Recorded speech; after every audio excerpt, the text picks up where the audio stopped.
1980s, my family lived in exile in Boston as a dictator by the name of Ferdinand Marcos lorded it over our home country.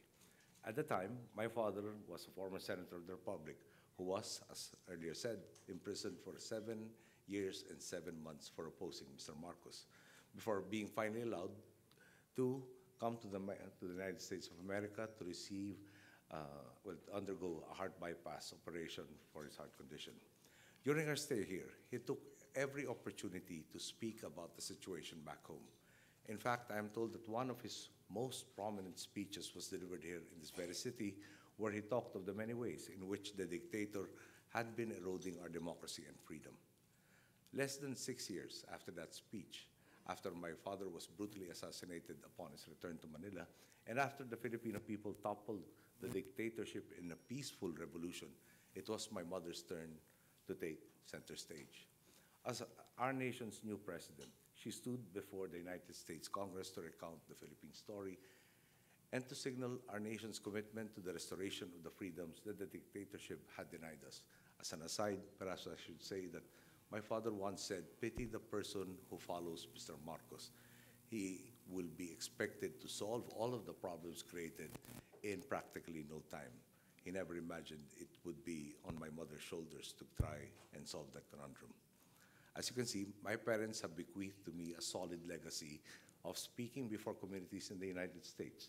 Today, I return to share how we are harvesting the fruits of sacrifice, that of my parents, but more so that of millions of Filipinos who stood for freedom in those dark days. Perhaps like any youthful democracy, the years after martial law were not free from missteps. My own ascent into office marked the end of a lost decade, during which my predecessor was besieged, amongst others, by allegations of corruption. True enough, just as Filipinos unseated the dictator in 1986, they flocked to the polling stations in 2010 to vote not for personality, but for the idea that defined our campaign. In Filipino, it's called "Kung walang korap, walang mahirap," which translates to "where there is no corruption, there will be no poverty."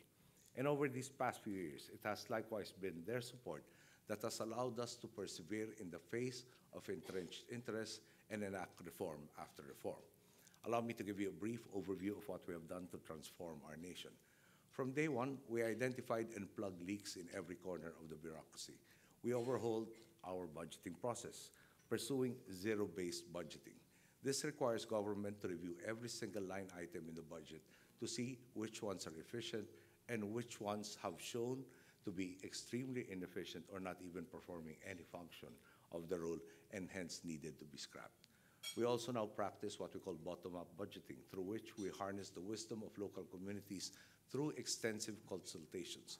We put our budget online, free to be reviewed and scrutinized by all, and we required our local government units to follow suit. The result has been a budgeting system that ensures every peso of taxpayer money contributes to the national good. Of course, these initiatives are only one part of the equation. Nurturing a government that works primarily for the people can only happen when there is a guarantee of justice.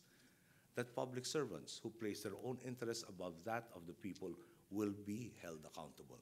In this regard, our administration has spared no one. Now, my predecessor in the presidency is under hospital arrest facing charges of plunder. Senators, once deemed untouchable, are also facing cases after the alleged involvement in a scam of massive proportions.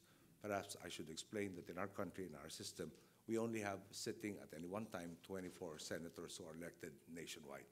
This is normally considered a stepping stone to the presidency. Our Congress has removed from office through impeachment a Chief Justice who, in his statement of assets, liabilities, and net worth, declared only 2% of his assets, thus violating the very Constitution he swore to uphold. Beyond these high-profile targets, we have also filed 784 cases against smugglers, tax evaders, and erring revenue officials. It only follows that these initiatives, among others, have widened our fiscal space. We have capitalized on this opportunity by making major strategic investments in our greatest resource, namely the Filipino people. We expanded a program called the Conditional Cash Transfer Program. This program gives cash grants to poor households so long as they keep their children in school and have them vaccinated, amongst other conditions. From around 790,000 households in mid-2010 when we assumed office, the program now covers almost 4.4 million households and homeless families. And the target for this year is to have it reach the final goal of 4.6 million households. Of course, this complements our improvements in the education sector. By the end of 2013, we managed to completely erase our inherited backlogs in classrooms, school seats, and textbooks.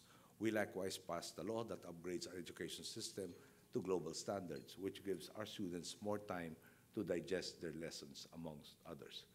To ensure that our citizens remain productive and free from vulnerability due to disease, we undertook a massive expansion of the government healthcare program called PhilHealth. From an enrollment list that covered only 51% of the population in 2010, and that probably was a high figure because it was an election year, we now cover 91% of Filipinos, with our health officials hard at work to loop in the remainder of the population that so far has evaded being enrolled. And at that point in time, we will have achieved truly a universal health care coverage. After graduating from high school, our students have a menu of options that is more extensive than ever before. One reason for this is our investment in technical education. Over the course of our term, we have improved both the coverage and efficiency of our Technical Education and Skills Development Authority. From 2010 until 2015, more than 1 million graduates benefited from the Training for Work Scholarship Program. The average employment rate, which is defined, or placement rate, which is defined as finding a job 6 months after graduation, has shot up from 28.5% then among tested scholars in 2006 to 2008 to above 70% among the 2013 graduates, and even reaching 96% in several specific sectors where there was very good cooperation with industry. The program is so effective that I constantly hear stories of graduates earning an income that is multiples of my own, and with considerably less stress too, and which I intend to follow after I step down from office.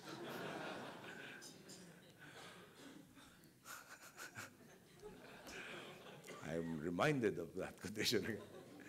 But many of these programs were designed with the long-term impact in mind. The early results really have been very encouraging. The numbers say it all. The preliminary result of the assessment conducted by our Department of Social Welfare and Development has revealed that roughly 7.7 million individuals, beneficiaries of the Conditional Cash Transfer program, have risen above the poverty line over the years of our administration. We have achieved the lowest unemployment rate in a decade. We have experienced the fastest 6-year average economic growth since the 1970s. And I have to explain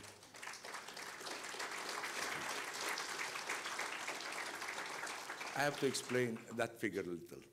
In the 70s, martial law was declared in our country in 1972, and the economic policy then in place was crony capitalism. So government guaranteed so many different projects. Obviously, the numbers will say there was tremendous economic growth, but since they were projects meant to line the pockets of those involved rather than really spur the economy on, what they have left us is a mountain of debt, from practically no foreign debt before martial law to a very, very high figure that up to now we are still paying for. So the comparison is not really apples to apples. Another thing, in fact, in 2013, the world, I think, has recognized our efforts, wherein the 3 major credit ratings agencies unanimously declared us as finally investment grade, a first in our history. And we have likewise climbed several measures of global competitiveness, most prominently that of the World Economic Forum, where we jumped from the 85th spot in 2010 to 47th in 2015. In just a few years' time, we have shed the title of Sick Man of Asia and have been referred to as Asia's bright spot, Asia's rising tiger, and Asia's new darling, amongst others. All this we have achieved through the initiative of our people, who have affirmed our collective belief in democratic principles. Our progress naturally has afforded us greater capacity to look outward and to take a closer look at our role in the global community. More and more, the Philippines sees itself in a better position to make a contribution. This is particularly important because the world, as we know it, is shrinking. Many of the problems we face transcend national borders. There is, for instance, the increasing risk posed by climate change, which challenges all of us. To review, among others, the many ways in which we generate energy. Worldwide pandemics continue to threaten not only sectors like tourism, but the safety of our people. Extremism continues to rear its ugly head even as refugees from conflict areas seek safety far from their homes. As for our region in Southeast Asia, we are also witnessing very aggressive actions by our big neighbor to our west and north, the world's second largest economy and a nuclear power at that. Let me make it clear. We have zero ambitions in terms of arming ourselves with our own weapons of mass destruction. We have no plans of trying to come up with some sort of deterrence against the military might of that superpower. In other words, in the classic argument of guns versus butter, we would rather spend our limited resources on the butter side of that equation. Yet, like all nations, we need to defend our rights. That is why we have accessed the channels available to us to try and resolve the issue in a manner that is both legal and peaceful, in the belief that in law, everybody is equal. My nation has resolved to accept whatever decision the arbitral tribunal makes, and we are hopeful that our neighbor, who has constantly reiterated the respect for international law, will in time do the same. I, along with my people, am hoping for a favorable outcome as regards arbitration. But I also feel the need to point out that it's far too dangerous to be caught up in traditional ideas of victory and defeat. In our modern world, it is becoming more and more evident that the only true victory is the preservation and enhancement of global harmony. Because while a shrinking world results in nations sharing problems, it also affords us the tools necessary to more actively work together in pursuit of our shared aspirations. I, for one, still believe that there is no problem that can withstand global solidarity.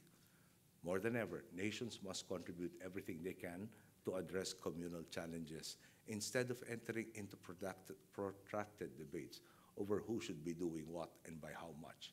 For instance, if we ignore the problems in countries like Syria and Iraq, it is still our respective nations who must contend with the consequences in the form of millions of refugees fleeing violence and oppression in their own home countries.